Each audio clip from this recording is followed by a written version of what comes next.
What's going on, ladies and gentlemen? Welcome back to a brand new video here on the channel. Today we are talking UFC 290. It is already UFC 290, International Fight Week.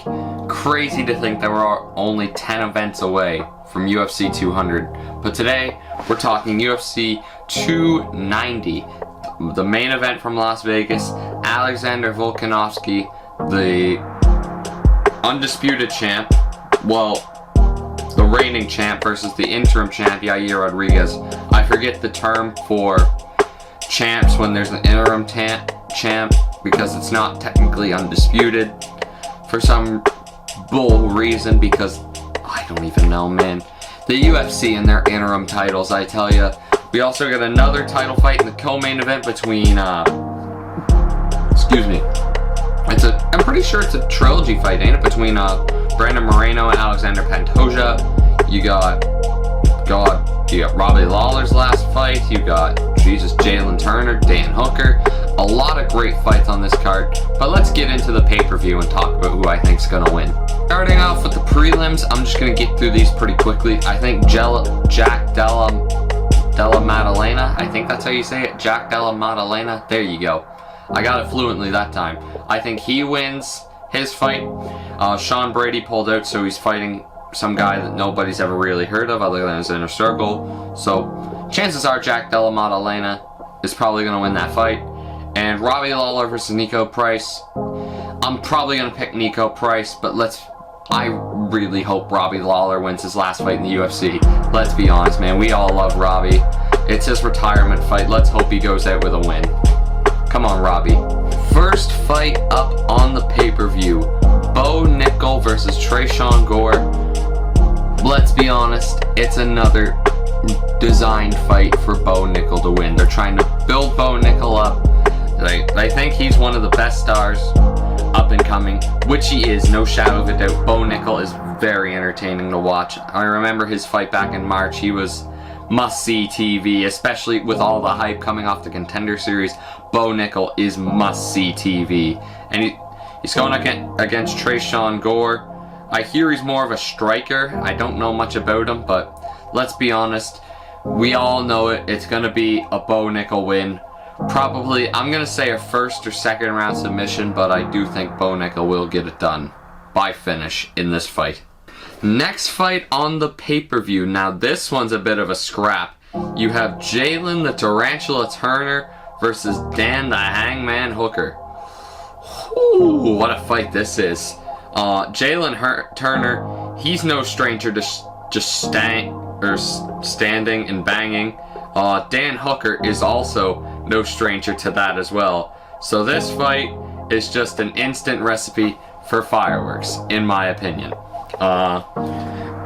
Jalen Turner has a bit of a reach though on Dan Hooker. That's gonna be like my only real talking point with that. Because I mean, I feel like these two have a bit more like the same fighting styles. Good technical fighting that can turn into a bit of a brawling style. And, you know, I think that reach advantage is gonna play dividends for Jalen Turner in this fight. And I mean, against someone like Dan Hooker, who you know is tougher than shit, like you've seen in the Dustin Poirier fight, like you've seen in, well, I mean, against Rage and Al, he just kind of dominated, but like looking back, I'm pretty sure he would have withstood the damage against Michael Chandler, but I feel like that Poirier fight took some miles off Hooker's chin. But yeah, no, it should be a good fight. I'm not gonna lie, I am a big Dan Hooker fan. I do kind of hope he gets it done. Now see, this is one of those fights where my head's telling me one thing and my gut's telling me the other. So I'll give you both. My head... Okay, now it just switched because my gut was telling me Dan Hooker, and now my head's telling me Jalen Turner. So, I feel like this one, if anything, it's just gonna come down to a split decision because I think it's just gonna be such a brawl that nobody's gonna know who won. I'm gonna go for Dan Hooker. Screw it. I like Jalen Turner. I think he's a dope dude, but give me Dan Hooker to win this fight. Why? Belief. What, 99% or 1% what's the friggin' 99 to 1% meme I seen going around lately? Is like 1% chance, 99% faith, or something like that. I don't know, but let's go Dan Hooker for this one. And our next fight is a #1 contender fight at middleweight, so the champ's gonna have a few eyes on this one. Robert the Reaper Whittaker versus Dricus du Plessis. Now, I only really heard of Dricus du Plessis in his fight against Darren Till, and he looked pretty damn impressive in that Darren Till fight, let's be honest. His grappling was on point, his striking seemed sharp. I feel like Dricus du Plessis put on a good performance that night. Now, this is no offense to Darren Till, but the Darren Till of now is a step, like, compared to Robert Whittaker, it's a step up in competition. I wouldn't say it's a humongous step up, but it's definitely a step up in competition, to say the least. You're fighting probably the best fighter at middleweight besides Adesanya. Well, I guess you have Pereira, but Pereira's gone to friggin' like a light heavyweight now. He's going to be fighting Jan Blachowicz at the end of this month, so you can't really count Alex Pereira in that discussion anymore. But the way I see it, I think Whittaker's going to have the striking advantage, du Plessis is going to have the grappling advantage. It's a classic striker versus grappler matchup. I think both guys are going to come out swinging, going to come out strong. I think a lot of this fight's going to come down to is how good Robert Whittaker's takedown defense is. And I think if Whittaker can just stop those takedowns, keep moving forward, keep landing the shots that he wants, I feel like he is the better striker than du Plessis. And I feel like Robert Whittaker can, if he can stuff those takedowns, I think he can handle Dricus in this fight. I feel like first round you're going to see a lot of them in the clinch, but I think Whittaker will get the upper hand. I think you'll start to see du Plessis land a takedown or two in the later rounds, but I do think Whittaker will come out victorious in this fight. Do I hope du Plessis wins this fight because I want to see Adesanya versus du Plessis? Yes, I do. But I'll take Whittaker versus Adesanya 3. That works too. Give me Robert Whittaker to beat Dricus du Plessis by unanimous decision. Now, another entertaining fight here at Flyweight. The Flyweight title is on the line between Brandon Moreno and Alexandre Pantoja, a rematch in the UFC. I believe this is a trilogy because I believe they fought once in amateur too. So these two know each other well. I mean, they're both all around great fighters. I mean, I'd say Pantoja definitely had the upper hand on Brandon Moreno back in the early days of their careers, because I mean, if I'm not mistaken, Brandon Moreno got into the game pretty late, and Pantoja's ever been doing this since a youngster sort of thing. And I remember, wasn't it on the Ultimate Fighter that they had like a fight as well? I think it was the Ultimate Fighter Flyweight finale that Pantoja pretty much just handled Brandon Moreno, and Brandon Moreno was just like the young hotshot, and he was like the 16th seed or something like that in the tournament. So, speaking of which, who's watching the Ultimate Fighter as of now? Because let me know what you guys are thinking of the Ultimate Fighter so far between Team McGregor and Team Chandler.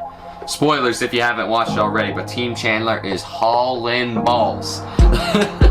At the time of recording this, they're 5-0. There's a new episode coming out tonight because I'm recording this on Tuesday, but should be a good one between those two. Let's keep it real. But anyways, Moreno or Pantoja, both are all-around great fighters.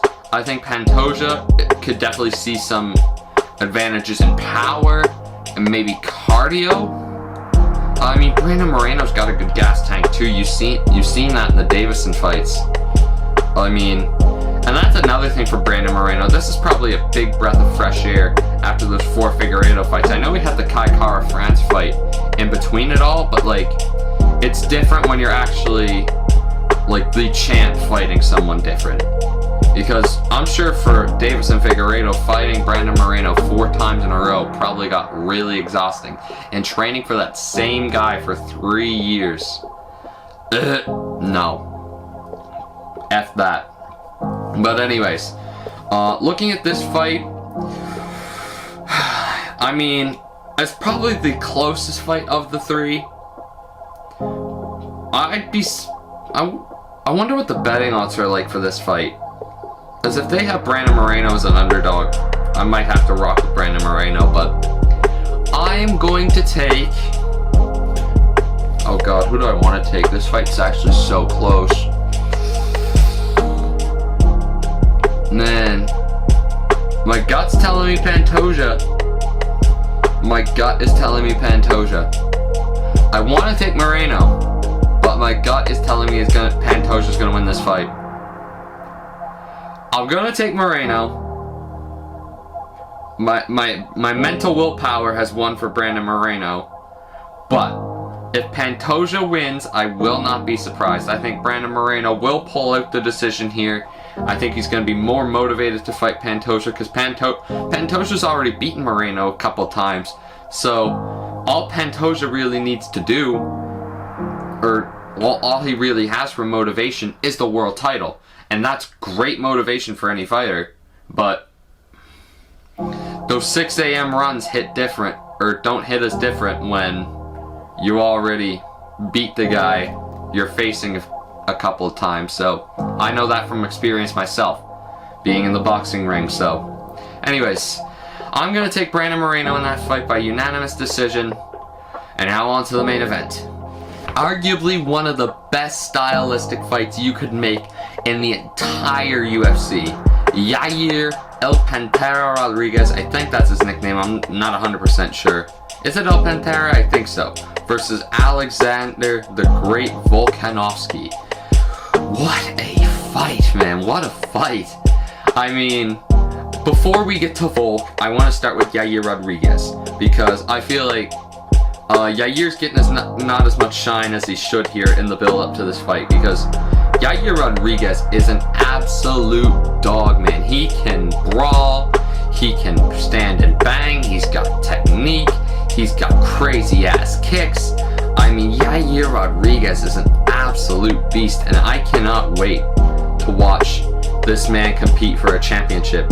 He's one of these guys who I mean, he's had this rough road to this point, but now he's here now, and he's earned it. He's earned his shot at the title.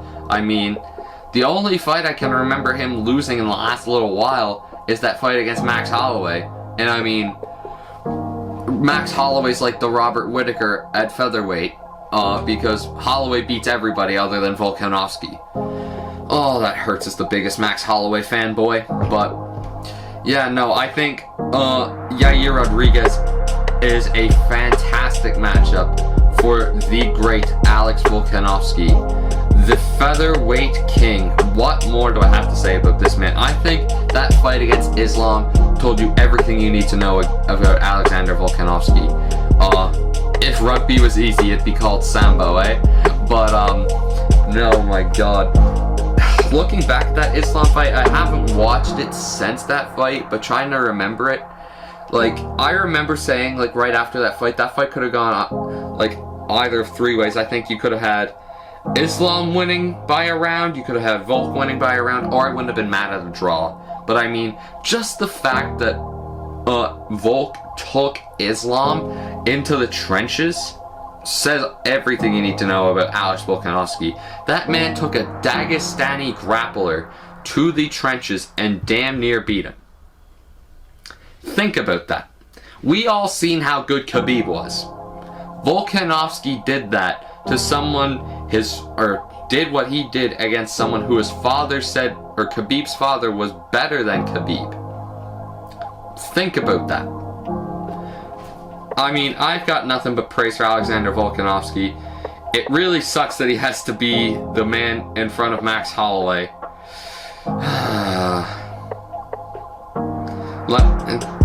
I don't have a Max Holloway shirt, but I should go get one because I'm literally the world's biggest Holloway simp.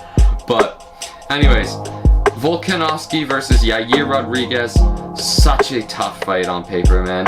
But I gotta be honest, I love Yair Rodriguez, but you cannot pick against the champ in this fight. The champ is such a safe pick. Alex Volkanovski, you can't go wrong with him, man. If you're putting your money on him, you're probably making a really smart bet, because Alex Volkanovski is a dog. He is one of, he's got to be top 3 pound for pound easily.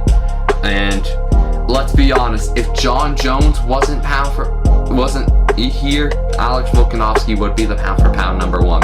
So I do think Alex Volkanovski is going to win this fight.